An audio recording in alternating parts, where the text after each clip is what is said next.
आपके साथ शीरी और हम इस वक्त वर्चुअली उसी चांद पर खड़े हैं जहां हिंदुस्तान का मान चंद्रयान 3 कुछ घंटों के बाद यहां उतरने वाला है। चंद्रयान न सिर्फ इतिहास लिखने वाला है बल्कि भविष्य की इबारत भी लिखेगा, क्योंकि चंद्रयान सिर्फ यहां की तस्वीरें नहीं खींचेगा बल्कि चांद के रहस्य से पर्दा उठाने आ रहा है। कौन सा वो हथियार होगा जो चांद के रहस्य पर करेगा वार?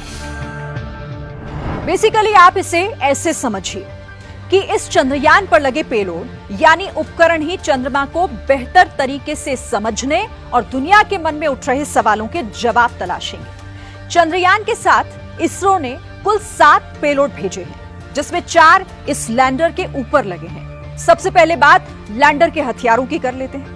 पेलोड से पहले चंद्रमा के इस वातावरण के बारे में आपको थोड़ा सा समझा देते हैं, जिससे चंद्रयान के काम को आप आसानी से समझ पाएंगे।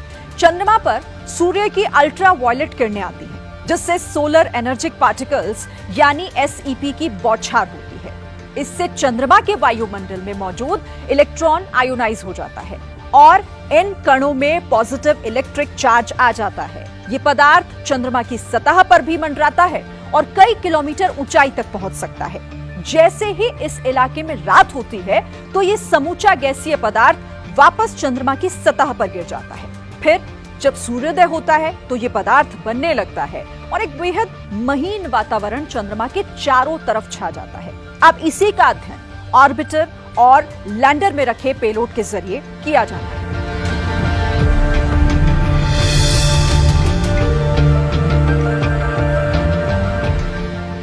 Radio anatomy of moon bound hypersensitive ionosphere and atmosphere.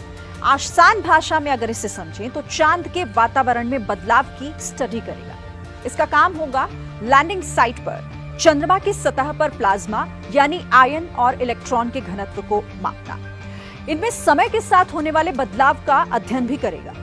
चंद्रमा पर पृथ्वी जैसा वातावरण नहीं है, लेकिन इसमें गैसें होती हैं जो आयनों में बदल जाती हैं और सतह के बहुत करीब होती हैं। ये दिन और रात के साथ बदलता रहता है और पेलोड इसकी स्टडी करके ये समझने में मदद करेगा कि समय के साथ चंद्रमा की सतह की गैस और प्लाज्मा में किस तरीके से पूरा वातावरण बदल जाता है।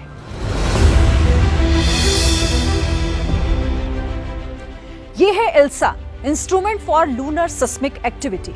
आसान भाषा में अगर इसे समझे तो चंद्रमा की सतह के नीचे होने वाली हलचल या कंपन को रिकॉर्ड करके ये पता लगाना है कि चांद की भीतरी सतह आखिर कैसी है।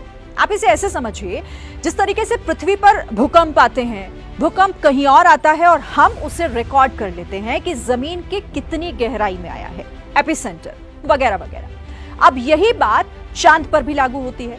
किस तरह की वेव और इंटेंसिटी बनती है, उसके आधार पर यह अनुमान लगाया जाएगा कि चांद की भीतरी सतह आखिर कैसी है।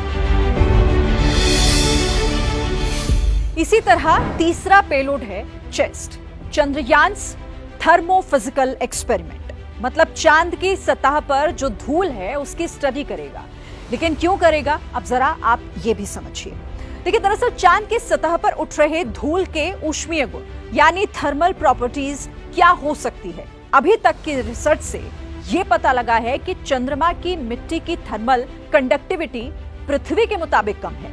और अब जब यहां दिन से रात होती है तो सतह का तापमान घटने में कितना वक्त लगता है, इसके लिए 10 सेंटीमीटर गहराई में रॉड डाली जाएगी, यानी 4 इंच नीचे।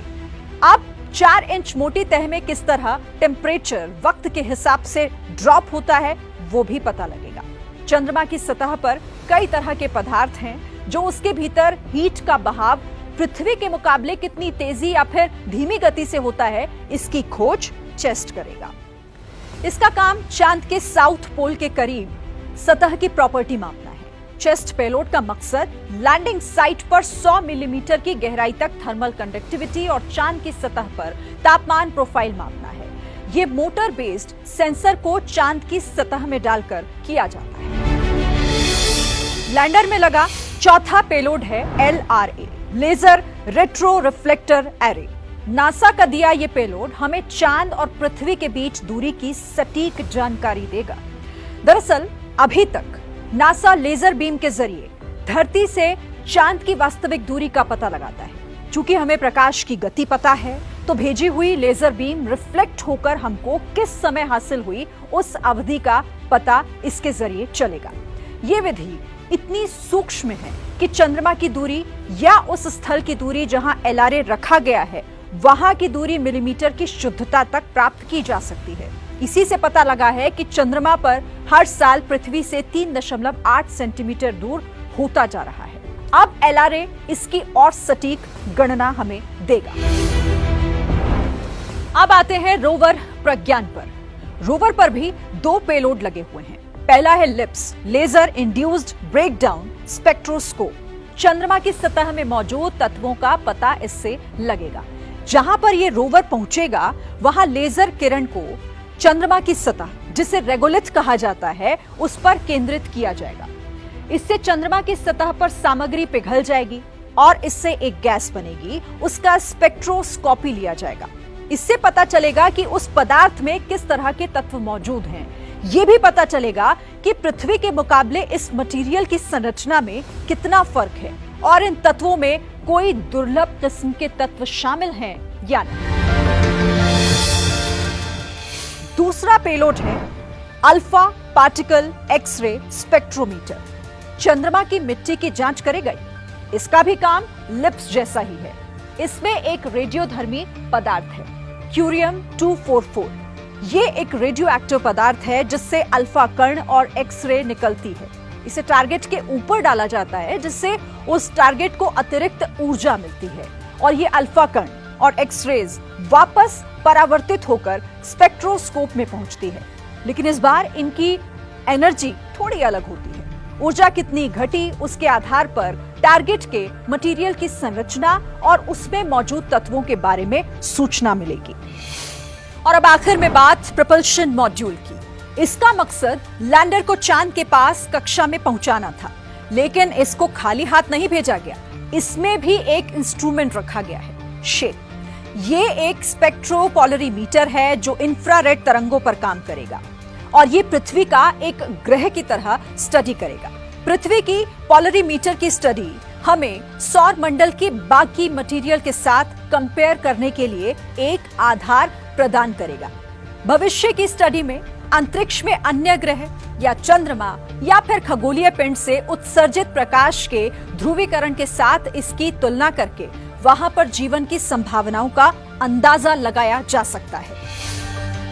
तो कुल मिलाकर ऑर्बिटर, लैंडर और रोवर के पेलोड का उद्देश्य है चंद्रमा की सतह, वातावरण और चंद्रमा के भीतरी तहों की गहराई से जानकारी जुटाना, जिसके आधार पर चंद्रमा के रहस्यों से पर्दा उठ पाएगा और जिंदगी की संभावनाएं तलाशी जाएंगी।